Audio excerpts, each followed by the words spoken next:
Sušenie je tradičný spôsob uchovania ovocia a zeleniny. A zároveň aj jeho spracovaním. Vhodné ovocie a zelenina sú tie, ktoré obsahujú čo najmenej vody a pri dozretí čo najviac látok zvýrazňujúcich ich chuť. Napríklad aj cukru. Vhodnými druhmi sú jablká, hrušky, u nás tradične aj slivky a marhule. Ale môže to byť aj arónia, cvikla, cibuľa a zelená cibuľka. Pred sušením musí prebehnúť dôkladné umytie suroviny, prípadne úprava ovocia zeleniny krájaním a hlavne vizuálne vytriedenie poškodených častí. Preto je dôležitejšia ľudská práca a dôkladnosť práce, aby bol výsledný produkt vysoko kvalitný. Sušenie môže prebiehať v domácich podmienkach, ale efektívne je, keď použijeme zariadenie s kvalitným ventilačným systémom, aby bola prebytočná voda hneď odvádzaná. Sušičky sú na tento postup výbornou voľbou.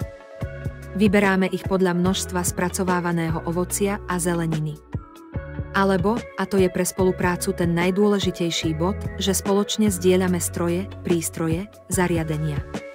Druhou možnosťou spolupráce a zdieľania je spolupracovať s lokálnymi spracovateľmi a toto naše ovocie a zeleninu si nechať spracovať v ich prevádzkach.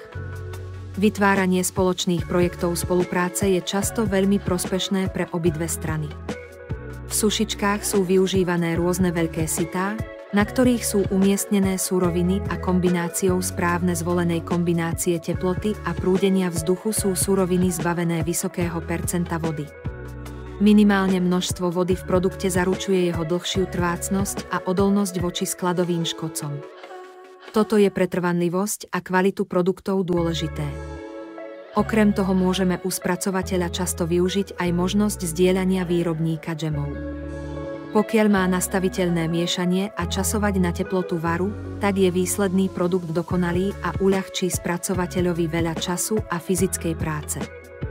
Výslednými produktmi potom môžu byť rôzne plátky, rezančeky ovocia a zeleniny, ktoré vhodne zabalíme a označíme pre zákazníkov, aby sme ich mohli ponúknuť na trhoch, prípadne vo farmárskych obchodoch.